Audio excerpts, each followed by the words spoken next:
Antoine Diouf. Mesdames et messieurs, bonjour. Depuis quelque temps, les forces de sécurité procèdent à des arrestations d'individus soupçonnés d'avoir des liens avec des milieux terroristes ou bien de faire l'apologie du terrorisme. À Guédiawaye, 2 femmes ont été arrêtées. Le journal Enquête en parle dans sa livraison du jour. Et dans cette partie de la banlieue dakaroise, les liens avec les milieux terroristes sont dictés par la pauvreté sont les populations. Salisso, reportage. Matinée très animée et très ensoleillée à Guédiawaye. Ici, l'arrestation supposée de 2 femmes pour apologie du terrorisme présumé est sur toutes les lèvres. Ce fonctionnaire de taille élancée à la barbe poire-sel, lui, s'oppose à toute connexion entre jeunes et réseaux terroristes.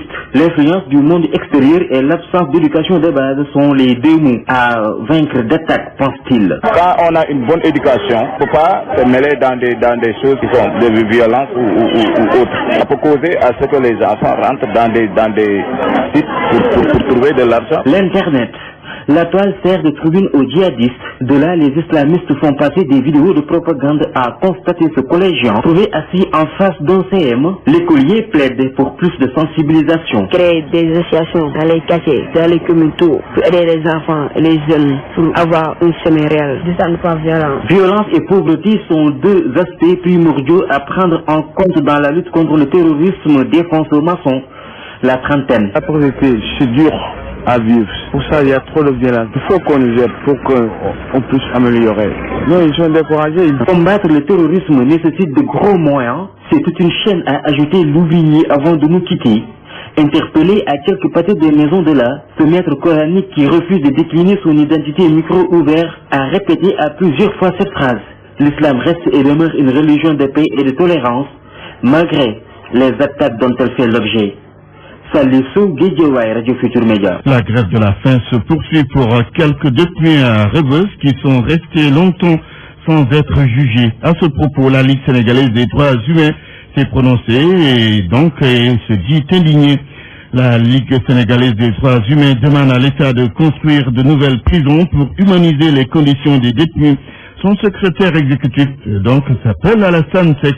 Il est joint par El Hadj Daouda Diouf. C'est une demande forte de toutes les ONG, de l'État, qui a constaté cette situation extrêmement dramatique de l'engorgement des prisons. Aujourd'hui, c'est une demande extrêmement urgente de construire de nouvelles prisons. Malheureusement, dans le budget 2016, nous n'avons pas aperçu, nous n'avons pas vu une ligne qui parle de construction de nouvelles prisons ou d'écoles. C'est une promesse qui est inscrite de premier du budget 2016. Donc aujourd'hui, même si l'État a fait un effort d'augmenter la ration journalière des détenus de 750 à 1100, on peut se désoler de constater qu'il n'y a pas encore cette volonté politique de construire de nouvelles missions, malheureusement. C'est dire extrêmement difficile, comme on va trouver le superlatif pour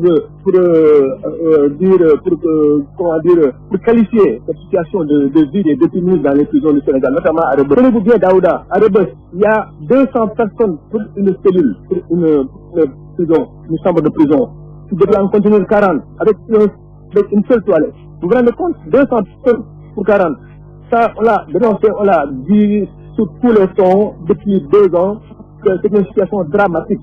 Malheureusement, 2016, nous sommes être la bonne année pour cette construction de nouvelles prisons qui est malheureusement dans l'imaginaire sénégalais à la limite un tabou. Parce que du temps, les autorités disent que quand une autorité construit une prison, elle sera la première à l'occuper malheureusement. Le ministre de la Justice, garde des Sceaux, annonce que les conditions des détenus seront améliorées. Le coût de l'alimentation va connaître une hausse dans le prochain budget.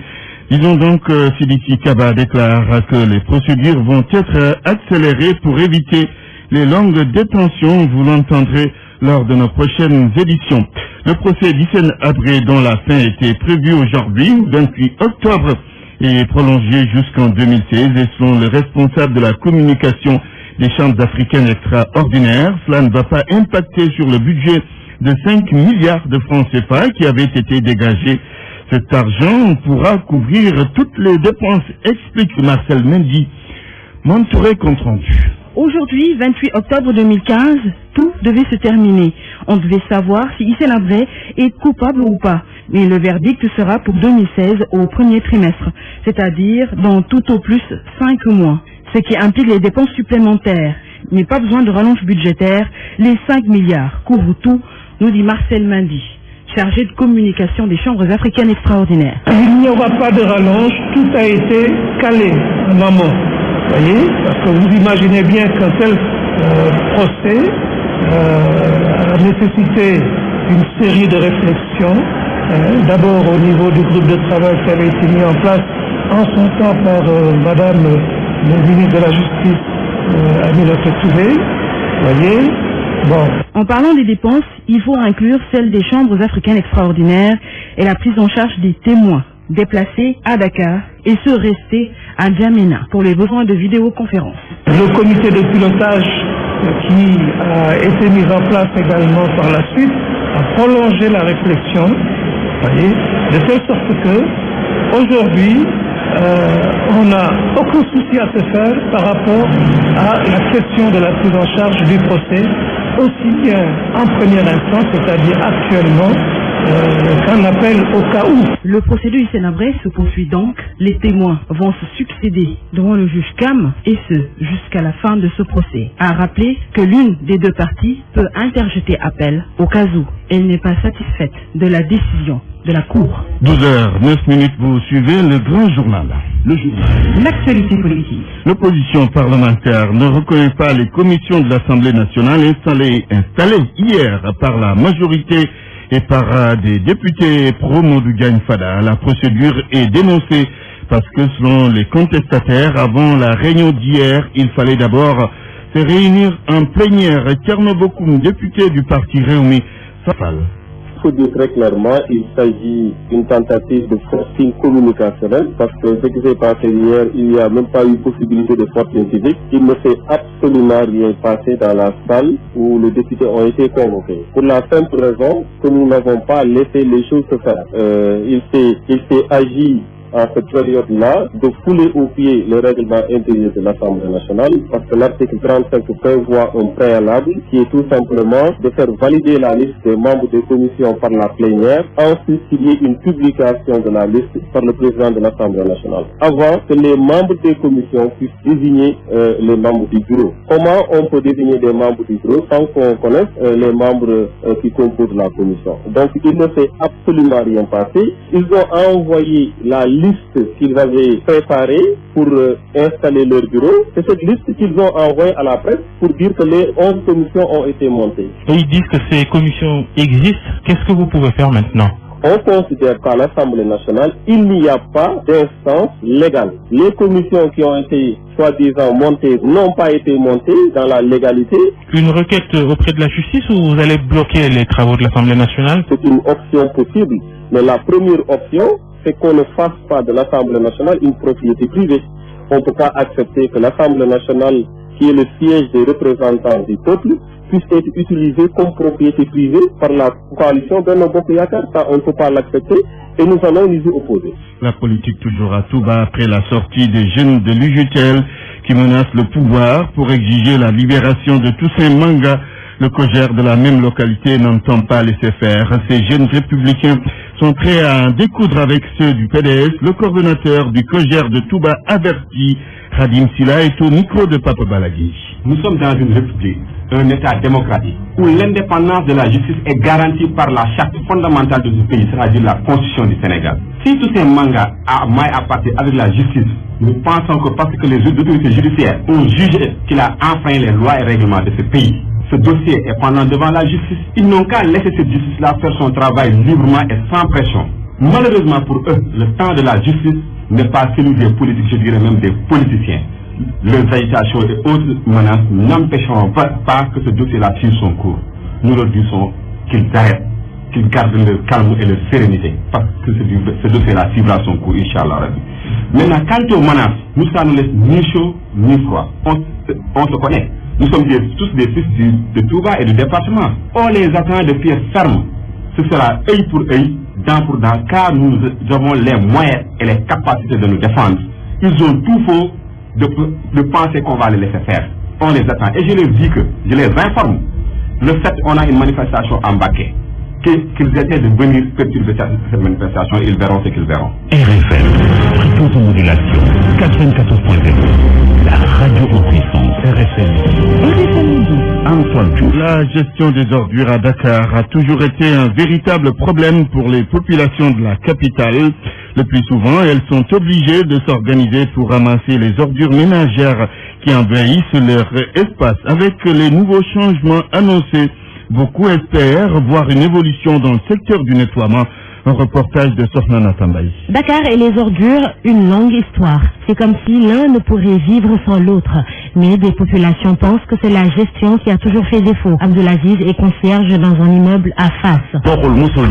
Les problèmes sont récurrents. Cet espace, les gens en ont fait un dépotoir d'ordures et après la benne à ordures prend des jours avant de venir. Du temps de la SIAS, ça allait, mais depuis lors, rien ne va. D'après Abdoulaye, les mairies ont montré leurs limites et l'État a bien fait de prendre le relais.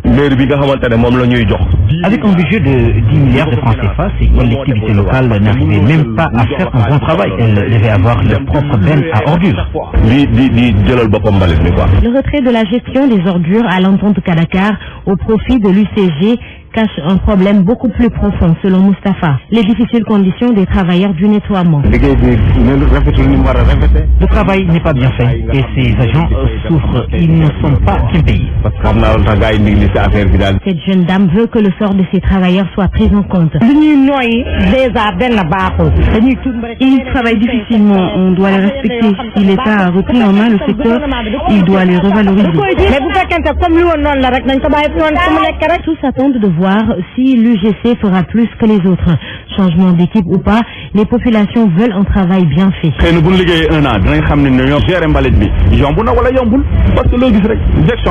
En publication, le Comité national de lutte contre le sida lance le 15 novembre prochain une enquête nationale de surveillance combinée, IST-VIH. C'est la troisième enquête du genre organisée au Sénégal.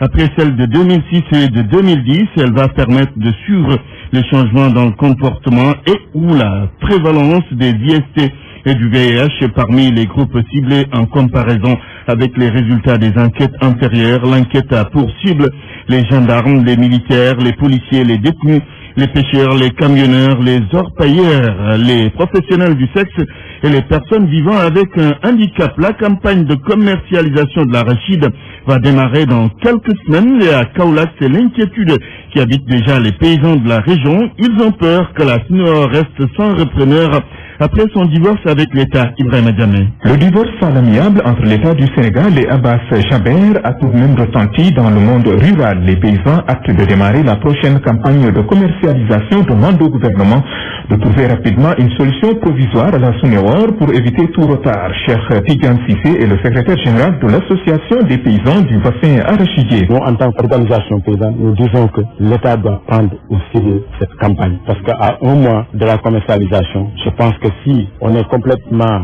en déphasage avec un partenaire aussi important, nous pensons que ça risque de donner le syndrome de l'année dernière. Le syndrome de l'année dernière, selon Cheikh Tidiane Cissé, c'était une mauvaise campagne de commercialisation et pour une solution durable et utile aux paysans pour l'administration de la SNOR. Le secrétaire général de l'association des paysans du bassin arachidier exhorte l'État à adopter une démarche inclusive. Mais nous, ce que nous disons pour ce problème-ci, il faut que les paysans soient inclus dedans. Parce que les paysans, ce sont les premiers acteurs. Donc nous demandons à ce que, après la commercialisation, on fera table ensemble. À partir de là-bas, on trouvera un partenaire et je pense que cette solution sera une bonne solution pour faire avancer la SNOR. La SNOR, pourtant, avait dit les opérateurs privés stockeurs lors de leur assemblée générale élective n'étaient pas indispensables pour une bonne campagne de commercialisation du fait de la diversité des huiliers et de l'ouverture du marché vers l'extérieur.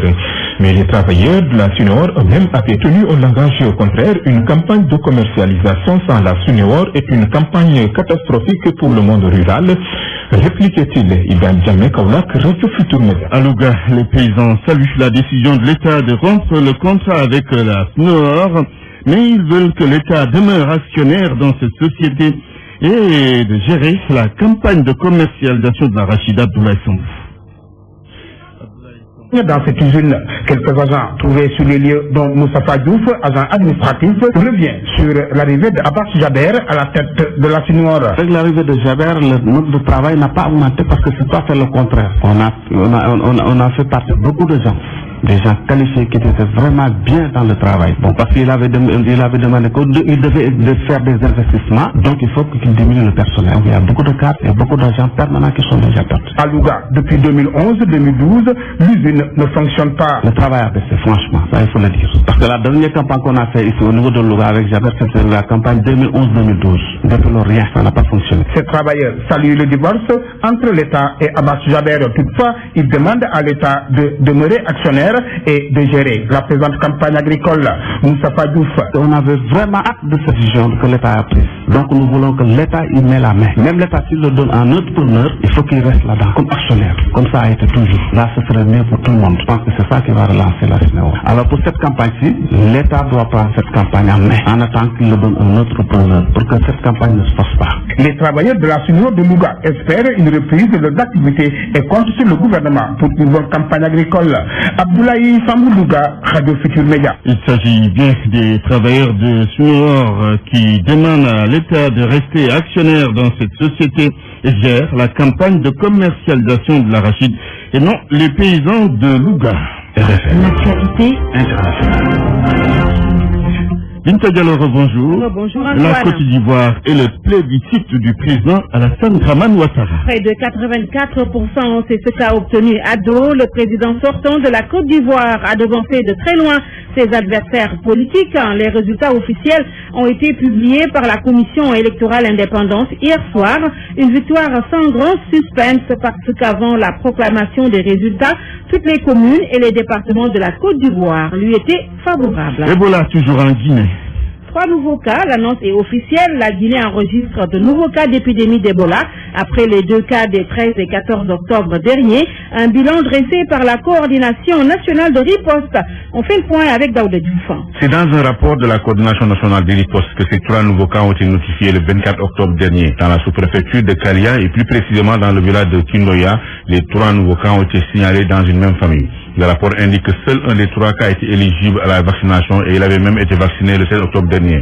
Avec ces 3 nouveaux cas, ils sont désormais 5 malades d'Ebola en Guinée dans les centres de traitement à Conakry et à Forêt-Caria. Dans cette préfecture, ils continuent à fournir de nouveaux cas de contacts sont à suivre. En Guinée, depuis la déclaration de l'épidémie Ebola au premier trimestre, le pays d'Alpha Condé a enregistré 3350 cas confirmés d'Ebola avec 2539 décès. À ceci s'ajoutent 453 cas probables. Nous restons en Guinée. Le directeur général de la télévision nationale et d'autres cadres de la RTG suspendus. Le président Alpha Condé, à l'origine de la sanction, leur reproche de n'avoir pas pris les bonnes dispositions pour une retransmission correcte des résultats provisoires issus de la présidentielle. Au Burkina Faso, on se prépare à se souvenir de l'insurrection d'octobre 2014. Ce sera vendredi prochain, Antoine. Tous les Burkinabés vont observer une minute de silence en mémoire des victimes des événements d'octobre 2014, événements qui avaient conduit à la fuite du président Blaise Compaoré. Mariama Goudjabi. La population burkinabé est invitée ce vendredi à observer une minute de silence en hommage à toutes les victimes qui ont péri dans les manifestations d'octobre 2014. Selon un communiqué du gouvernement, il est convenu que toutes les activités cessent à 9h30 et qu'ensemble tous les Burkinabés rendent hommage aux martyrs qui ont fait triompher la démocratie. Ces personnes, estimées à 34 selon le bilan officiel, ont participé le 31 octobre 2014 à la chute de Compaoré, l'empêchant ainsi de briguer un mandat de plus. Une nuit des martyrs est prévue à la place de la Révolution qui fut le théâtre de ces manifestations. L'actuel président de transition, Michel Kafondo, envisage d'ailleurs de faire du 31 octobre la journée officielle et légale des martyrs. Nigeria, l'armée délivre plus de 300 femmes et enfants aux mains de Boko Haram. C'était au cours d'opérations contre de présumés camps de la secte terroriste. 192 enfants et 138 femmes ont été sauvés par l'armée nigériane des mains de Boko Haram. L'armée a également déclaré avoir tué 30 insurgés et récupéré des armes et des munitions. Allons au Gabon où l'opposition exige la révision des listes électorales. Pour l'opposition gabonaise, le temps presse. Il ne reste qu'un an pour la présidentielle. Il faut que la révision des listes électorales démarre donc. En direct de Libreville, Yves-Antonio Ogoula. Prévue pour débuter le 15 octobre dernier, la révision des listes électorales tarde à démarrer au Gabon. C'est l'opposition qui est à l'origine du blocage. La réunion entre le ministre de l'Intérieur et les responsables des partis de l'opposition s'est achevée sur un désaccord. Face au blocage, le ministre de l'Intérieur annonce la tenue d'une autre rencontre dans les prochains jours pour trouver un consensus autour des points liés à la révision de la liste électorale. Le président du PSD, le Parti social-démocrate, l'opposant Pierre Claver Maganga Moussavou, a réaffirmé la position de l'opposition de devoir appliquer tous les préalables posés avant de s'impliquer dans l'opération de révision de la liste électorale. Par ailleurs, l'ancien président de la Commission de l'Union africaine, Jean Ping, passé à l'opposition et candidat à la prochaine élection présidentielle au Gabon, demande à ses partisans de s'inscrire en masse sur les listes électorales. Depuis toujours, la question de la liste électorale au Gabon pose problème. Les dernières élections se sont déroulées avec un fichier biométrique qui contenait énormément d'erreurs. Le mois prochain, des experts de l'OIF, l'Organisation internationale de la francophonie, seront à Libreville pour évaluer le processus électoral avant l'élection présidentielle de 2016. Yves-Antonio Boula, Libreville, RFM. Bujumbura, la capitale burundaise, secouée par des violences. 7 manifestants tués dans les échauffourées avec les forces de l'ordre. Gitega, en fief du président Nkurunziza, et le théâtre d'affrontement. Des tirs et des explosions de grenades ont retenti sur la capitale burundaise ou Bujumbura tout au long de la soirée d'hier, Antoine. Merci Vinta pour ces informations. Parole aux auditeurs. L'actualité, qu'en pensez-vous? Moi, je pense que vous devez. Réagissez dans nos éditions d'information sur l'actualité. Bonjour. Oui, bienvenue sur cette antenne de Du lundi au vendredi, vous avez la parole sur RFM. Point de vue sur la série d'arrestations d'individus accusés de faire l'apologie du terrorisme ou bien d'avoir des liens, soupçonnés plutôt d'avoir des liens avec les milieux terroristes. On en parle dans quelques minutes.